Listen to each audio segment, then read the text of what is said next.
Hello and welcome to Making Media Now, the Filmmakers Collaborative podcast. I'm your host, Michael Azevedo. Joining me on this episode are Jen Bradwell and Todd Buckelhide, the married co-directors of Make a Circle, a new documentary that offers a rare inside look at the lives of childcare providers and early educators, the backbone of a childcare system on the brink.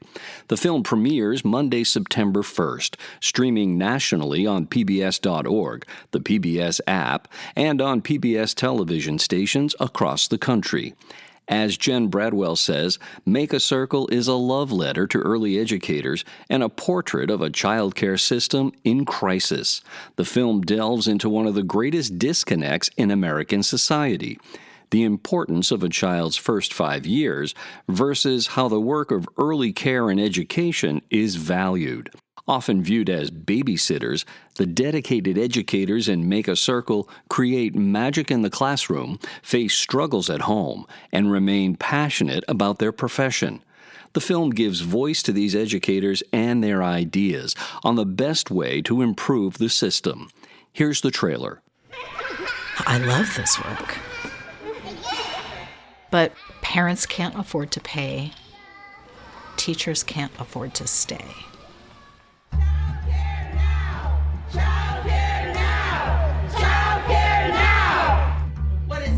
We have families that are homeless and are really struggling. I tell my staff, this is Disneyland. Make it happen. I love this torture. I love it. I love it. Now, tell her with your words. But I could be driving an Amazon delivery truck and making more money. I'm angry that our society doesn't support this field enough for you to stay in this work.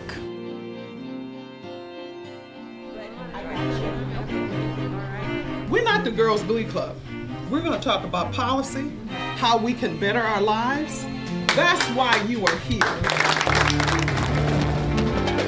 We're coming and saying, you can't ignore us.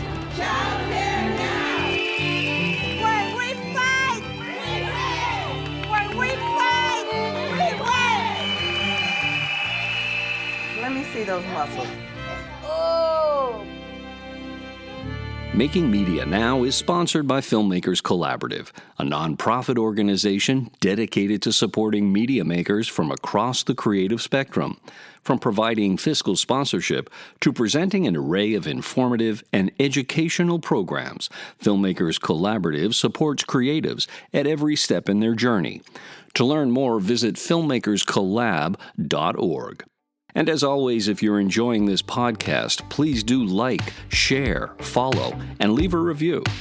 Now on to my conversation with Jen Bradwell and Todd Buckelhide. Hello, Jen Bradwell and Todd Buckelhide. Welcome to Making Media Now. Thanks for having us. Yeah, good to be here.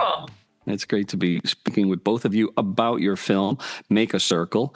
And if I'm not mistaken, it is the directorial debut for each of you. Is this correct, Jen? I know that you've got a long and varied background as an editor. Todd, you as a film composer and also an editor. But is this the first time that each of you got to sit in your respective director chairs? Yes, it's very exciting. Climbed up onto that canvas chair. Very glamorous, the world of independent documentary filmmaking. Yes, exactly. But yeah, we have been in the trenches of post-production for, collective decades. And I think anyone who's been like in the editor chair in the sound mix room often has these feelings like, oh, I would have gotten that shot, or like if I was director, I would have, made that decision. And so, as well as thinking like who in their right mind would direct a documentary, it's a process that's riddled with a lot of, fundraising and self-doubt. But here we are. Yeah, no shortage of challenges around documentary filmmaking. Speaking of which, tell me about, and either one of you can take this first, what was the impetus for this particular film covering this particular topic, which is, sort of the status of preschool teachers and really childcare providers in the U.S.? Yeah, so we both worked on so many impact documentaries and have seen how like a well-told story about like a really big social issue can change culture and actually lead to policy change. But this film was actually not our bright idea. We had Okay. a group of preschool teachers at the preschool our kids were going to come to us and say, we feel this huge crisis in our profession. There's this great information now in the zeitgeist about how important those 0 to 5 years are for brain development. Like it really sets the stage for the rest of your life. And yet people look at our work as babysitting, and we're kind of compensated accordingly. And then it's almost impossible for parents to like find and afford quality early care and education too. So they said, you parent documentary filmmakers, what do you think about doing some storytelling that just makes our work visible so people can see how amazing and joyful and valuable it is? And we're like, yeah, let's do that. Like my uncle's got a barn kind of thing. And then we ended up starting to film a month before the pandemic shut down, which just like massively changed the scale and scope of what we thought we were going to do with this film. Yeah, it definitely did. Todd, did you want to say anything on that? The origins of the project? No, it's as Jen said, and ever since we got together and got married, we have been looking for something that would justify jumping out of our post-production trenches and doing this, like becoming co-directors. And so this was the perfect opportunity. It just felt right. We have so many years of collective filmmaking experience, and really just the motivation to see the work, to see how great these teachers are and how wonderful that work is, and which is pretty much a black box for parents. You leave your kid off, you come back at the end of the day, they're happy and still alive, and you just figure, well, that must be a pretty good place, but that's if you're lucky to get the care. So yeah, we saw kind of the crisis and the opportunity to try to make a difference. And Jen, you mentioned that you guys do you have more than one child or just one child? We've got 2 kids, and when we started filming, our daughter was still a student at the preschool that we began filming at. So she's got a couple cameos in the film. And then we expanded to include family childcare providers too, home-based daycares. So we're, painting a portrait of early care and education in different settings. And then also like examples of the activism of these educators to, get more respect, get more visibility, and importantly, get, livable wages for their work so they can stay in this profession that's so meaningful to them. Yeah, as a parent who also have 2 kids, my kids are older now, but when they were younger, they went through the preschool routine. And to come full circle, my daughter now works as a preschool aide, a teacher's aide. So her experience, like I said, has sort of come full circle. Which of the challenges on the parental side, I guess, resonated most strongly for each of you as parents who had kids in a daycare environment? Oftentimes, depending on the socioeconomic status of the parents, their challenges are different. Some are mostly financial, and the materials that you all made available to me prior to my watching the film, it was this one just mind-blowing statistic that in all 50 states, the average cost to parents for childcare exceeds that of their rent, which was just sort of mind-boggling. So if you are part of a certain socioeconomic demographic, making ends meet, I got to make the rent, I got to pay all the bills, and I have to make sure that there's that there's that relatively expensive burden of paying for childcare.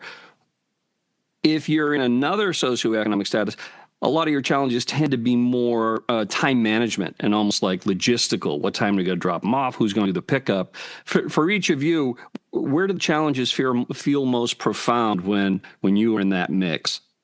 Yeah. So we are among the 25 million parents and caregivers in this country that rely on childcare. It's this huge issue. Like something like 2/3 of households need every available parent to be in the workforce to make ends meet. So like this is a crucial part of our like family and economic infrastructure.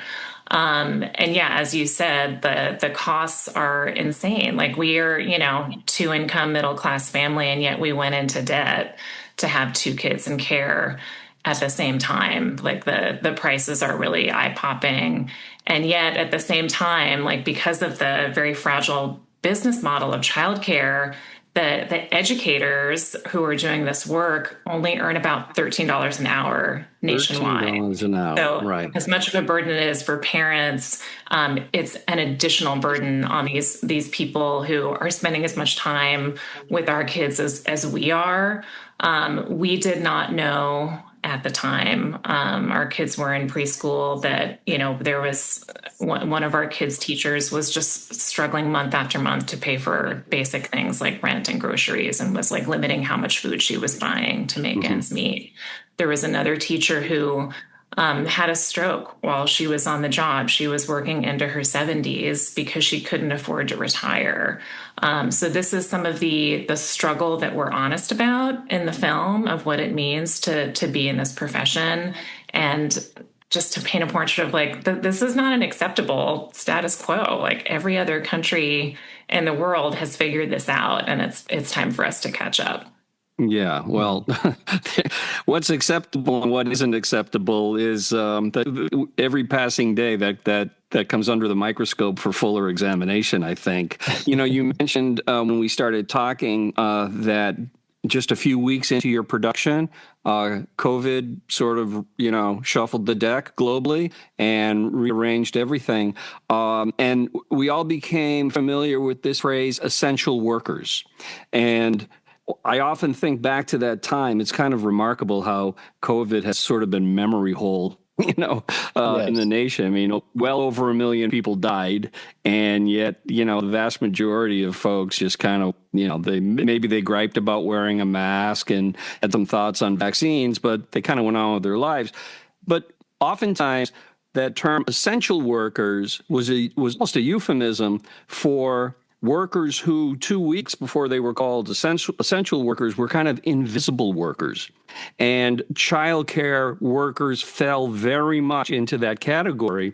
And in the instances where oftentimes you had parents who themselves were those invisible, suddenly essential workers who might have worked in hospitality, or might have worked in, you know, food service or lower level jobs in healthcare, et cetera, you had these two populations that society said, you wouldn't know it based on what we pay you, but you're really essential to us. From a production standpoint, I can imagine the challenges that trying to make this documentary during COVID presented. We can certainly talk about that, but also attitudinally. Tell me a little bit about the conversations you had with the child care providers at that time, where they were dealing with all of the other challenges that everybody was dealing with in the early days of COVID, in addition to the fact that much of society was saying, come on, you guys, you don't get to sit this out. Yeah, well, when the shutdown order happened, our school where our kids were closed. They closed physically. They attempted to do online teaching to, you know, 2-year-olds, 1-year-olds, 3-year-olds, which is kind of a joke. I mean, they did it, but the great thing about that school is that they continued to pay the teachers. You know, no one knew how long this would last. We all went into it thinking, oh, a couple of weeks this will be over and life will return to normal. So that didn't happen. They continued to pay the teachers to hold on to staff, because it's really hard to find people that are willing to work for so cheap and do, you know, high quality work. So it stretched on for about 3 months where, you know, our kids were at home. We were struggling to get our professional work done at the same time as taking care of them. I mean, all of us were doing that. The whole country was doing that. But we were also sort of wondering, okay, are we still making this film? You know, how can we depict the work that we wanted to depict when it's not happening, you know, physically? So yeah, after those 3 months, the school reopened, but in a very limited way. A lot of parents were very skittish about, coming together and having people close to each other and possibly infective. And there were tons of, everyone was wearing masks. It was really hard. But, in the other two schools that we cover in the film, they kept working. They did not have the choice to close. The parents who brought their kids didn't have that choice whatsoever. So that, we kind of showed the whole spectrum of how that went down. Yeah, and we also wanted to make sure that we weren't just telling a COVID story too. Like, it's a pretty small part of the film, and really a way to understand like what is so fragile about this whole industry to begin with. So if we're not, hanging out in the COVID doldrums for too long, it's really about like, okay, the top is blown off of that volcano. Like we can't go back to the status quo. What are we going to do now? Absolutely. I think what it does, like Phoenix rising from the ashes kind of thing. Yeah. Yeah. The emergence of the impossible to ignore emergence of COVID really just underscores the crucial role that these services and these individuals play in kind of, keeping the cogs all greased in terms of the economy and people's ability to live a life and do their jobs. And I think it's also an important distinction to make between the response by daycare providers versus educators at the grammar school or the high school level, where, I think people can certainly agree to disagree around what went on too long and what didn't go on long enough in terms of those types of closures. Just in terms of definitions, when we're talking about daycare versus preschool, are they interchangeable? That's a hot topic. Okay. That's why we're here. They all kind of fall under the umbrella of early childhood educator. And, it's important to us in the film to show that there's really high quality early learning experiences happening in home-based settings, in preschool settings, also, and obviously like with parents at home as well. Like we have this myth that we're all walking around with culturally that like, education starts in kindergarten when a kid is sitting at a desk. And the brain science says, no, that's not true. It actually starts on day one. And, these early learning experiences, they don't look like, the traditional academic stuff that we often think of when we hear the word education, but they're, absolutely crucial, especially so in those early years where like 90% of your brain is developed by the time you're 5 years old. All of those interactions are incredibly meaningful and educational for those kids, as well as for young families who, if you were like us, you're like, oh my God, I can't believe you're letting us leave the hospital with a baby. We have no idea what we're doing. There's so much, education that we got from the early educators about how to be parents and how to do the best thing for our kiddos. Yeah, that distinction would seem like it's important because it does color perception, or could color perception, because daycare someone could easily dismiss it as just babysitting because it's just daycare, as opposed to early education. And your film very vividly illustrates there is education going on, and there's these wonderful scenes of, you would call them kind of conflict resolution, between two kids, and just the magic that those providers, those educators, are working in helping the child move beyond just the emotion of the moment and get out those words, and the almost instantaneous receptivity of the other kid to the first kid. Just, oh, you put that in words. All right, I'll give you the thing that we were fighting over. Those are wonderful scenes. Thank you. Yeah, a lot to learn as grown-ups from those conflict resolution things as well. Yeah. So as documentary filmmakers in those settings, how did you kind of achieve that, documentary filmmakers' wish of like being invisible while being quite visible, moving around a contained space with cameras and, a bunch of 3- and 4-year-olds running around? Yeah, well, I was on camera, so it was just me really filming. And little kids, they are fascinated by you for about 30 seconds, and then you're invisible after that. It's a wonderful thing because you can go in there and you worry about being invasive and about really changing what's happening there. And And it just doesn't happen. They're fascinated for a minute, and then they go back to what they're doing, because the real play and the work that they're doing is learning from each other and from the teachers. I'm quiet. I to whatever extent I can occupy that Zen disappearing into the walls role, I'll do that. But with kids, it's pretty easy until they get to be maybe 5, and then they start 5, 6. then they start coming at you and like, what does that button do? What does that button do? What's that? Is that a lens? What is a lens? Or worse than that, they're like being kind of performative in front of the camera. Or if you're filming with high school students, they're like flipping the camera off and being, so the kids they're natural on camera. It's a wonderful thing to be able to go in there and really capture that innocence and that, just the realness that kids have to offer. Yeah, they go through a rainbow of emotions every 10 minutes. So it's very cinematic. Yeah, very much so. So let's talk just a little bit about some of the educators that that we meet in your film. There's Patricia, who's the owner of a home-based childcare facility in San Jose, and she's also the leader for a new union of childcare providers. I want to get into that in a bit. Charlotte is a provider in Oakland, and then Anne is a director of a larger preschool, in Berkeley. Why these individuals, and what was it about their individual perspectives on doing this work that made them feel like they would be good sort of prisms through which to tell the story?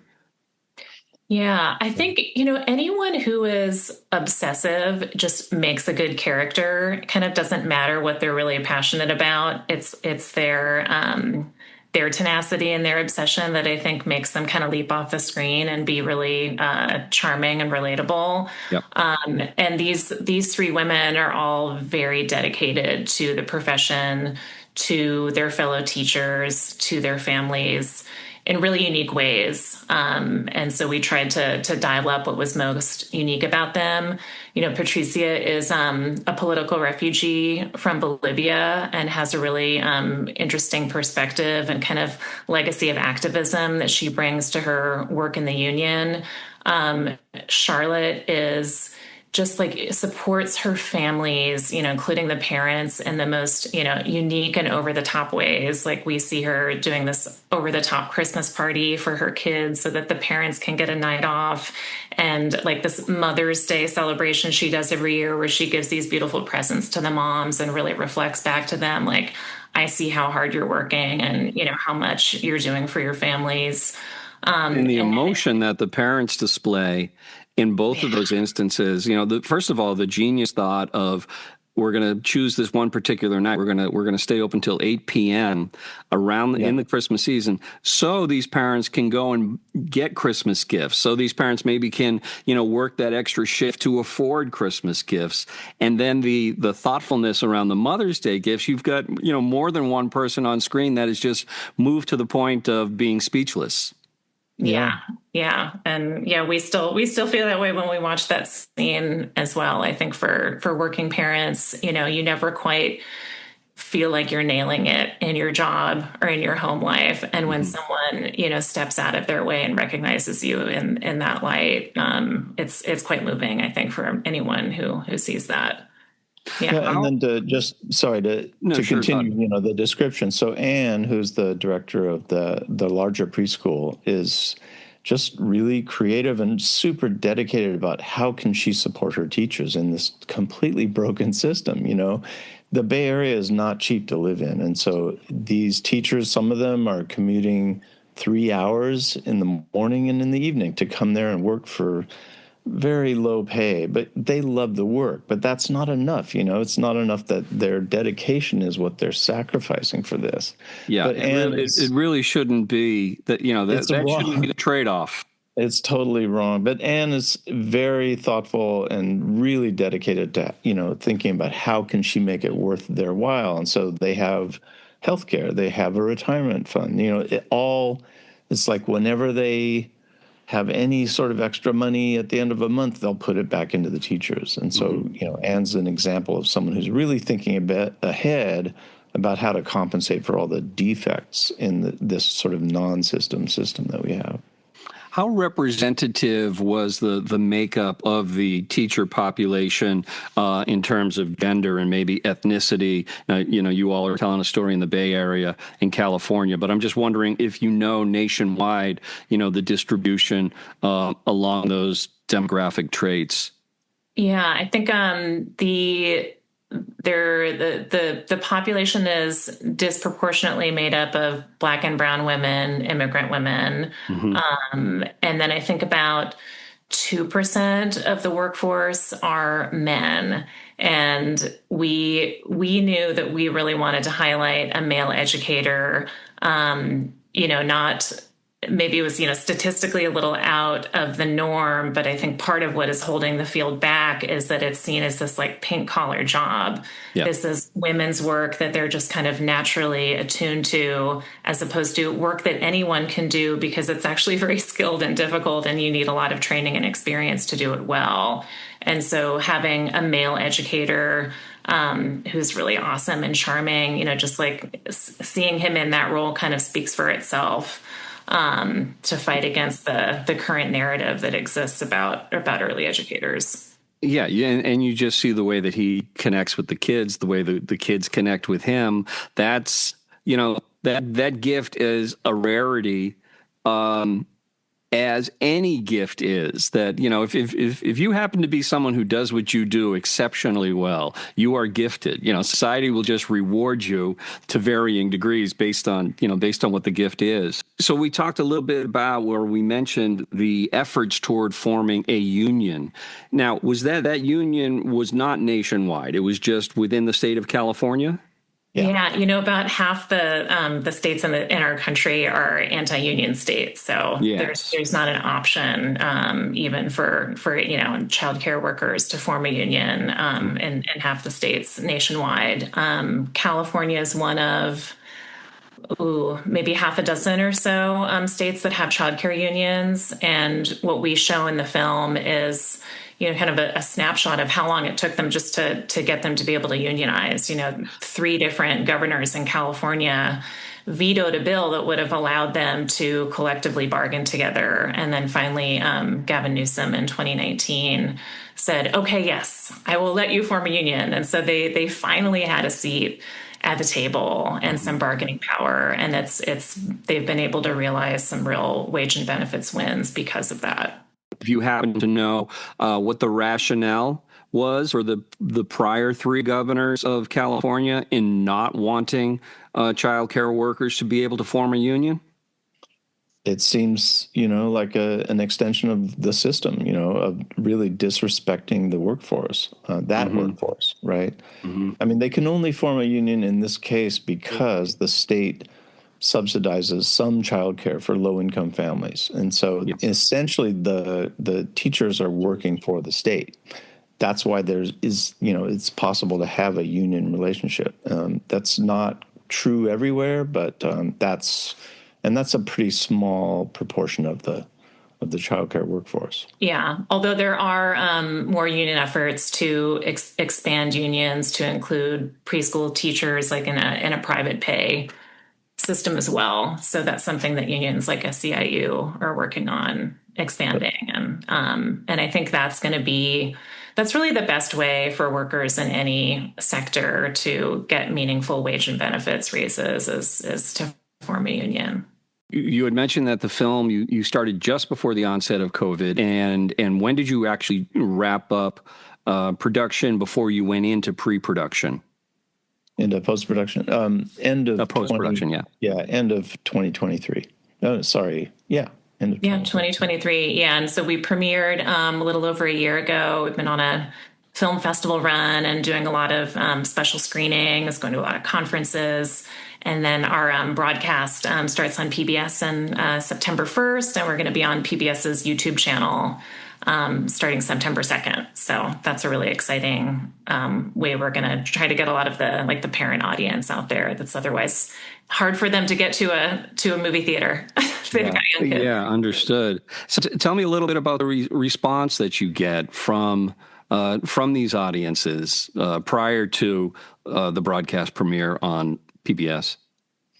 Jen, you've been able to go to more of the community screenings. Why don't you take that one? Yeah, it's been great. I mean, it was really important to us to not do like an Eat Your Vegetables documentary that had a lot of like, talking head experts and graphics and statistics. I think there's a great role for that in so many films.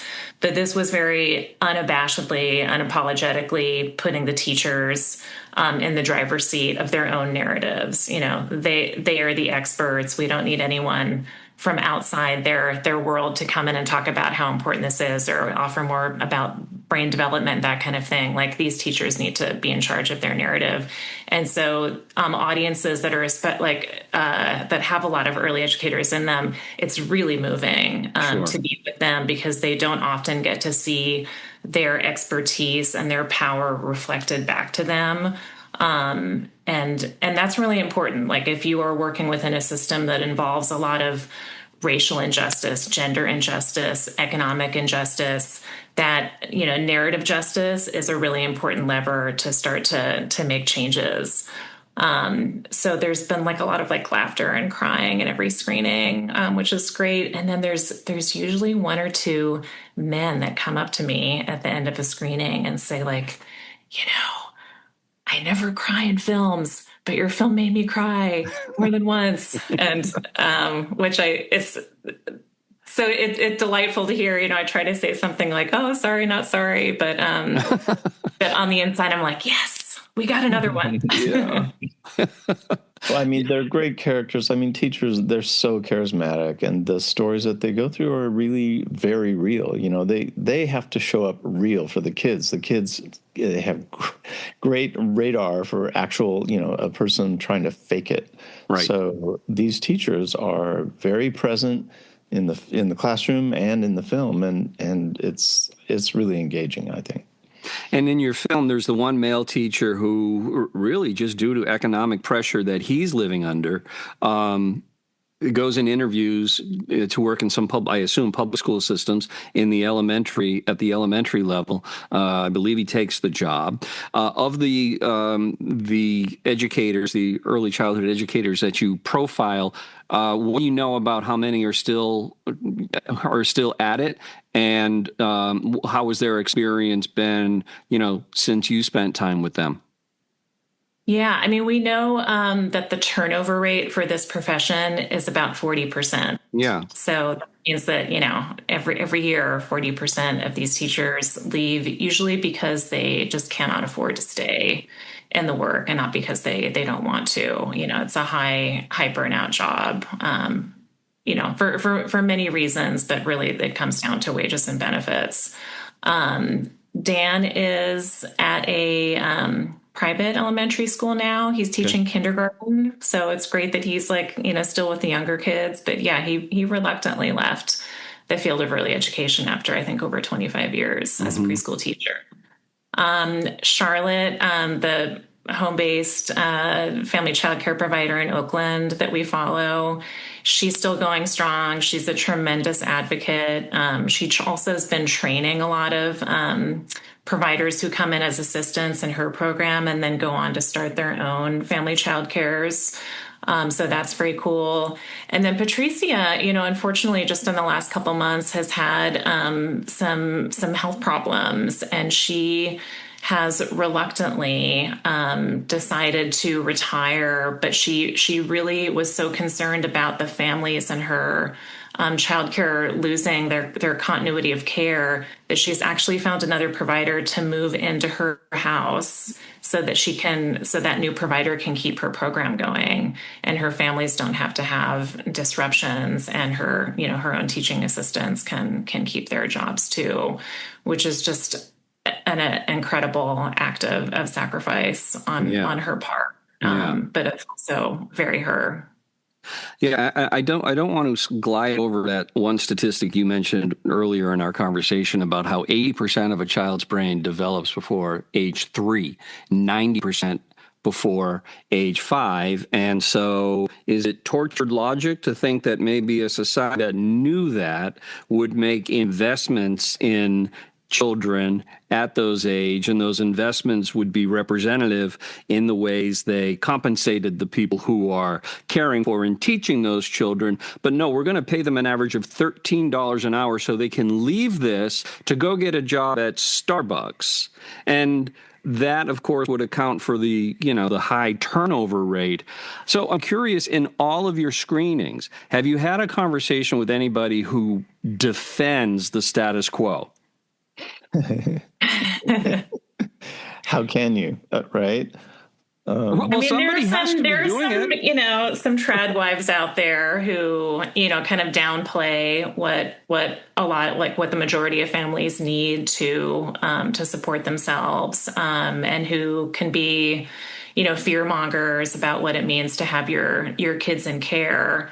Unfortunately, there are a sprinkling of horror stories that come out across the country every year, because when you have a workforce that is not well regulated and well compensated, you're going to have a few bad things happen, unfortunately. Sure. And so those really the flames of that really get fanned in unfortunate ways, and that means that that means that there's more of a burden on us as storytellers to put out a more accurate and positive narrative about what early educators mean for individual families, for communities, for the overall economy.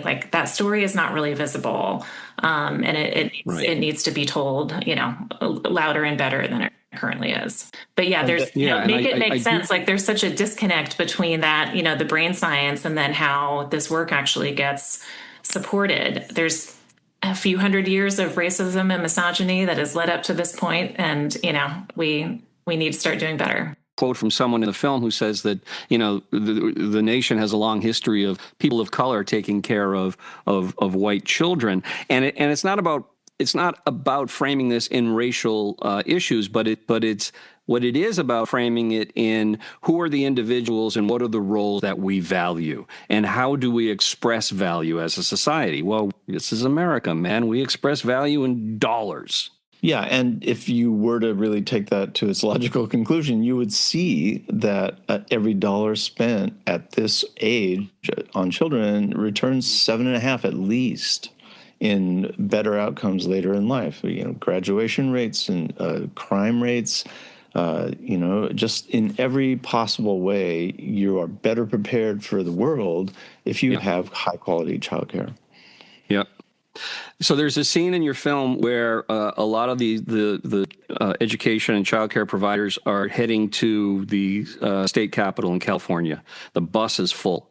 I could not help thinking, what would happen to that bus today in the state of California, given the recent ICE enforcement and given the ethnic makeup of a lot of these child care providers? Are you all hearing or seeing any impact between the ICE crackdowns and the ability of people of color and non-native born Americans, I guess, who are providers for preschool services? Absolutely. Yeah, there was actually a similar protest back in May that we filmed in Sacramento, and the numbers that were there were a bit lower than they were compared to what you see in the film, because a lot of providers are worried about traveling and in those kind of spaces right now. So definitely there were fewer people that did not show up for very understandable reasons. Mm-hmm. We also know that there are a lot of parents who are just worried about, taking their kids to childcare and to school in the first place. So there's a lot of families keeping their kids home. There's, I've heard stories about, providers and teaching assistants, only going out to shop very late at night, like going to Walmart at 11 p.m. or something, because they know that that's a safer time to be in public spaces like that. It is a real terror that they're living under. It's really hard to watch. And if you think of that as a magnifier of the scarcity of childcare, which is already a huge problem. Yes. Just imagine where we're going to be a few months down the road or a year down the road. It's frightening.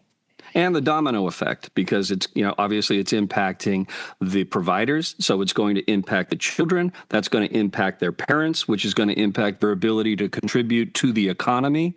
A little foresight goes a long way, I guess. Tip of the hat to PBS for scheduling your film on September 1, which this year is Labor Day. And so your film, among many other things, is an ode to the forgotten laborers in the form of what these folks contribute to communities and to society. And I think, it's right before, at least in a lot of the country, folks going back to school. So it allows folks to maybe think about, where their kids are, when they drop them off, and all of the wonderful magic that's taking place during those hours. So the film is Make a Circle, and I've been speaking with the co-directors Jen Bradwell and Todd Bucklehide, again, September 1st on PBS. Thank you both for your time. This has been a fun conversation.